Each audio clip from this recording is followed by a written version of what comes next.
안녕하세요, 팔구브로스입니다. 영국의 자동차 하면 여러분들은 혹시 어떤 제조사가 떠오르시나요? 옛날부터 스포츠카와 멋진 세단을 만들었던 제규어도 있고 초호화 럭셔리 세단의 상징이라고 할 수 있는 롤스로이스, 그리고 진짜 운전의 재미를 느끼게 해주는 로터스까지 그야말로 영국에는 독일과 일본 못지않게 각양각색의 자동차를 만드는 여러 자동차 제조사들이 있습니다. 그런데 여기서 또 하나 빠질 수 없는 브랜드가 있는데 그 제조사가 바로 오늘 소개할 브랜드 랜드로버인 것이죠. 왕년에 사막이나 정글 어디든 타고 다닐 수 있었던 오프로드의 제왕이자 사막의 롤스로이스라고 불렸던 랜드로버가 현재는 그 이미지가 많이 실추되어 한 대는 고장날 것이 분명하니 입고용으로 두고 다른 한 대로만 타고 다녀야 한다는, 어쨌든 랜드로버를 살 때는 두 대를 사야 한다는 우스갯소리도 있는데, 이번 영상에서는 고객 서비스와 품질 이런 것을 다 떠나서 그저 럭셔리 SUV의 대명사라고 할 수 있는 랜드로버의 역사와 그 모든 것을 지금 시작하겠습니다. 랜드로버가 아닌 로버의 시작. 1880년대 초반 당시 유럽은 이렇게 빈폴 로고와 같이 생긴 자전거를 타고 다녔는데, 역시나 생긴 것처럼 뒷바퀴는 중심만 잡아줄 뿐 큰 바퀴에 올라탄 외발 자전거 수준이었죠. 그래서 운전자들은 혹여 급하게 멈추거나 돌뿌리 같은 곳에 부딪히게 된다면 머리부터 앞으로 쏠려 큰 부상을 입게 되는 당시 자전거들은 나름 위험한 이동수단이었습니다. 그래서 1883년 영국 코벤트리라는 지역에서 존 캠프 스탈리와 윌리엄 서튼은 할리 데이비슨이나 벤츠 등 다른 제조사들과 달리 자신들의 이름을 사용하지 않고 로버라는 회사를 설립해 1885년 두 개의 비슷한 크기의 바퀴가 후륜구동으로 움직이는 안전하고 당시로서는 혁신적인 자전거를 만들어냈고, 이 자전거는 그렇게 최초의 현대식 자전거의 모태가 되었다고 하네요. 게다가 이 기회로 로버는 유명해지기도 했고, 자전거를 만들었으니 자연스레 다음 단계인 모터사이클로 발길을 옮기게 되었는데, 당시 후조의 모터사이클을 수입해 실험을 거치게 되면서 1902년 로버는 로버 임페리얼이라는 모터사이클을 탄생시키게 됩니다. 그런데 자전거에 그저 엔진을 얹은 것 같이 생긴 이 단순한 바이크는 자세히 보면 당시로서 아주 독특한 구조를 갖고 있었고, 1936년부터 2003년까지 생산되었던 할리 데이비슨의 숨은 명작 할리 스프링거와 나름 비슷한 모습이었죠. 물론 제 주관적인 생각이, 여튼 프론트 포크에 스프링이 있어 그 당시 포장되지 않았던 도로에서도 이 바이크는 부드럽게 주행이 가능했고, 특히 튼튼한 바디 프레임으로 많은 사람들에게 사랑을 받으며 출시된 해에 약 1000대가 넘게 판매되는 쾌거를 이루기도 했습니다. 그리고 이 일을 계기로 로버는 어디든지 힘차게 주행할 수 있는 자신들의 모터사이클을 1차 세계대전에 참가했던 러시아군에 납품을 하기도 했는데, 전쟁이 끝난 뒤에는 250cc부터 600cc가 넘는 다양한 모터사이클도 만들게 되면서 1924년까지 약 10,000대를 생산해 판매하는 제법 큰 회사가 되었죠. 그리고 이때부터 로버는 모터사이클 생산보다 더욱 미래가 보장되는 자동차 생산에 집중하게 되는데, 여기서 잠깐 바이크만 만들던 로버가 뜬금없이 자동차를 만들었던 것은 아니고, 초창기 멤버였던 존 캠프 스탈리부터 1888년 전기자동차를 만들었었고, 1912년에는 로버 12HP라는 자동차까지 생산을 해왔기에 절대 갑작스럽게 자동차를 만들었다는 점은 아닌 것입니다. 그래서 1차 세계대전에서 로버는 모터사이클 뿐만 아닌 병력들을 수송할 수 있는 트럭과 구급차도 생산을 했다고 하네요. 그러나 1901년 존 캠프 스탈리는 46세의 나이로 일찍 세상을 뜨게 되었고, 그 사이에 회사는 다른 누군가에게 인수가 되어 여러 인원들이 합류를 하게 되면서 많은 개편이 이루어졌던 것이죠. 하지만 여기서 중요한 점은 페라리나 포르쉐, 혼다처럼 처음 회사를 설립했던 대표들이 굳건하게 자리를 지켜나가 회사를 발전시켜왔던 것처럼, 로버라는 회사도 초창기 멤버들은 사라졌지만 설립 초창기 때처럼 그 색깔을 잃지 않고 오프로드나 전쟁터 등 어디서든 잘 달릴 수 있는 탈 것을 꾸준히 개발해오면서 현재까지 왔다는 사실입니다. 아직까지도 랜드로버가 아닌 로버, 1929년 개편이 이루어졌던 로버의 스펜서 윌크스라는 인물이 이사로 새로 부임을 하게 되었고, 또 그의 동생이자 자동차 및 항공기 엔지니어였던 모리스 윌크스도 로버의 수석 디자이너로 오게 되었죠. 그러나 얼마 지나지 않아 2차 세계대전이 발발하며 영국 정부는 더 많은 항공기의 수요를 공급하기 위해 수많은 자동차 제조사들에게 공장에서 항공기 관련 부품을 만들게 했고 그중 3군데를 로버가 운영하게 되면서 로버는 전쟁 중의 항공기 엔진과 같은 다양한 군수물자를 납품하는 회사가 되었습니다. 또한 영국 정부가 원래 설계했던 것보다 더욱 성능을 향상시킨 로버의 모리스 윌크스 팀은 전쟁이 한참이던 1943년 제트 엔진 프로젝트를 여러분들도 다 아시는 영국 최고의 럭셔리카 제조사 롤스로이스의 그 프로젝트를 넘기기도 했죠. 그 다음 전쟁이 끝난 뒤에는 제트 엔진 프로젝트에서 경험치를 쌓았던 로버가 가스터빈 엔진 기술에 관심을 가지며 그 기술을 자동차에 이식을 하려고 했고 그렇게 1950년 제트1이라는 가스터빈으로 구동되는 자동차를 탄생시키게 된 것입니다. 심지어 로버는 이 기술을 활용해 브리티시 레이싱 모터스와 손을 잡고 가스터빈이 장착된 로버 BRM이라는 레이싱카를 만들어 1960년대 내구레이스의 끝판왕인 르망 24시에도 나가 좋은 성적을 거뒀다고 합니다.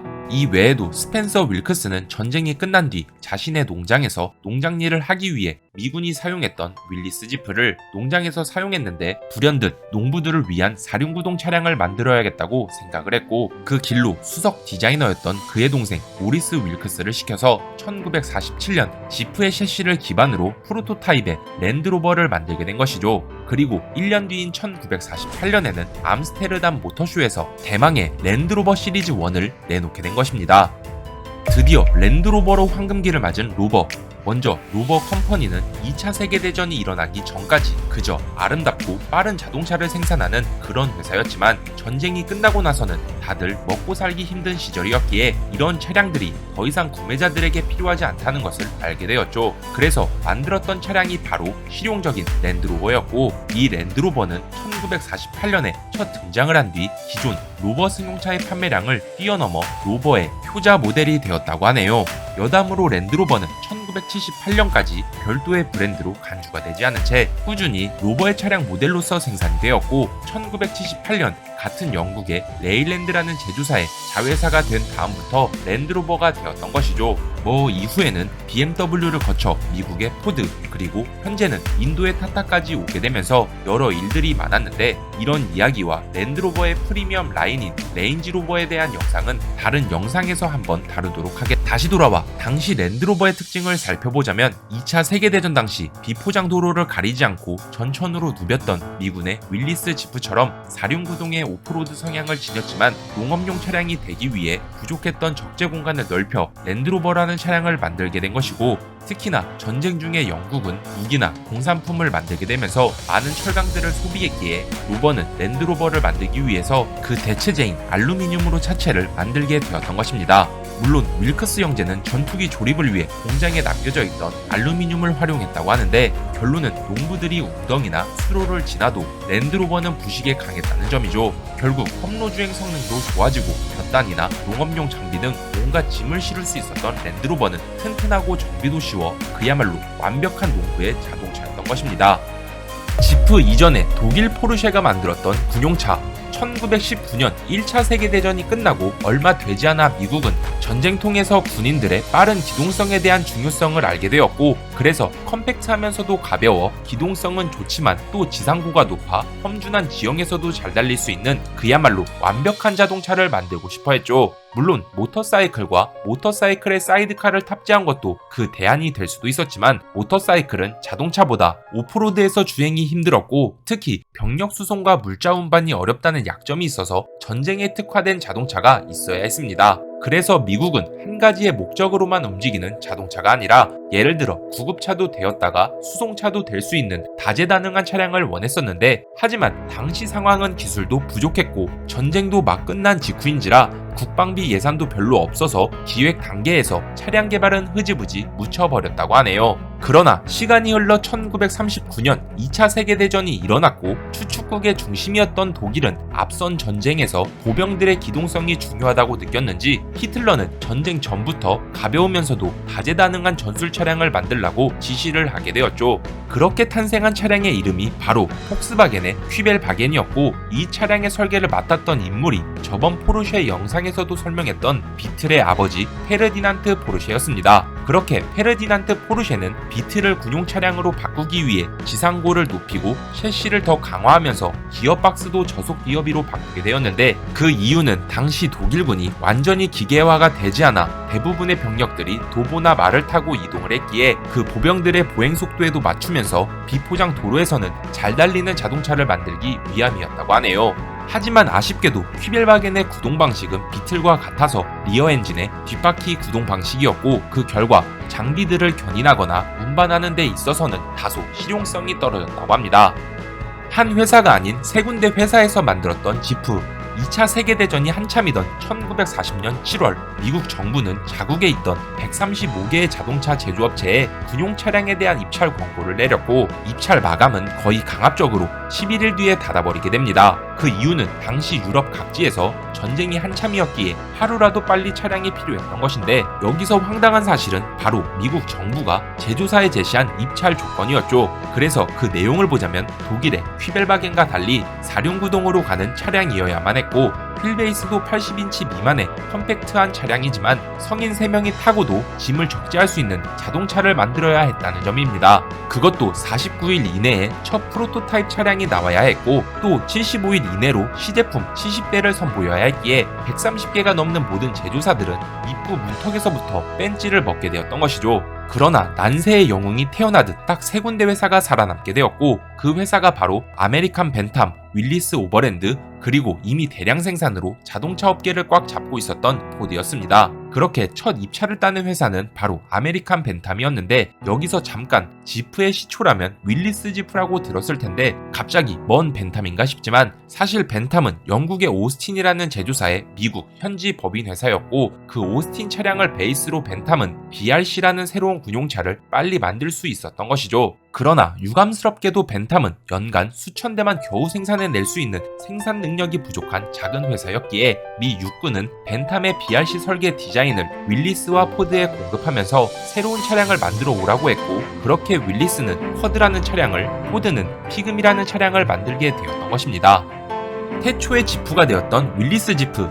사실 벤탐이 BRC를 선보일 때 미국은 차선책을 두기 위함이었는지 포드와 윌리스 오버랜드의 엔지니어들도 참관을 시켰고, 아니나 다를까 벤탐은 입찰에서 탈락하게 되었죠. 그리고 무엇보다 미 육군은 도면 설계를 그냥 포드와 윌리스에게 주면서 새로운 차량을 만들게 했는데, 그 이유도 입찰 조건의 새로운 군용 차량에 대한 모든 설계 도면과 관련 저작권은 미 육군이 갖는다라는 조건이 붙었기 때문이라고 하네요. 그래서 부랴부랴 만들어졌던 윌리스의 쿼드와 포드의 피그미는 각자의 방식대로 BRC를 재탄생시키게 되었고, 윌리스는 BRC에서 다소 부족했던 엔진의 출력을 고데빌이라는 엔진을 사용해 마력을 높이게 되었지만, 포드는 거의 BRC 그대로 생산을 하게 되면서 부사업자는 윌리스가, 부사업자는 포드가 맡으며 지프는 생산되었죠.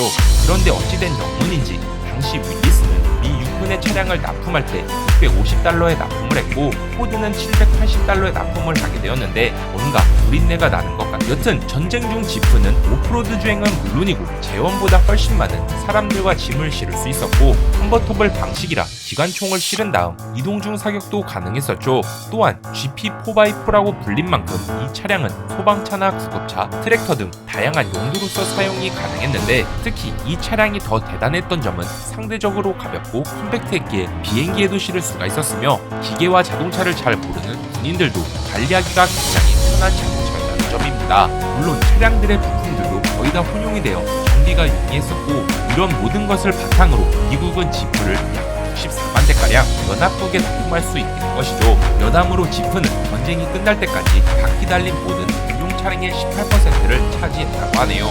그래서 연합국의 승리를 안겨준 당시 미국의 육군 참모총장 조지 마샬은 하늘에서는 공수부대와 각종 짐을 운반해주던 수송기 더글라스 다가 있었고, 물에서는 노르망디 상륙작전을 성공케 해준 상륙정 히긴스보트, 그리고 마지막 육지에서는 미국과 영국, 프랑스 등 모든 연합국에 발휘되어주던 지프가 있어서 연합국이 승리할 수 있었다 있다고 하네요. 물론 그 3대 도구 중 최대의 공헌은 지프라고 했을 정도입니다. 실제로도 2차 세계대전이 끝나고 나서 지프는 전 세계에 보급되어 모든 군용 차량의 표준이 되었고 민간 시장으로까지 넘어와 오늘날 모든 자동차 제조사들의 SUV 토대가 됨과 동시에 6.25 전쟁 중에는 우리나라에도 넘어와 시발 자동차가 되었.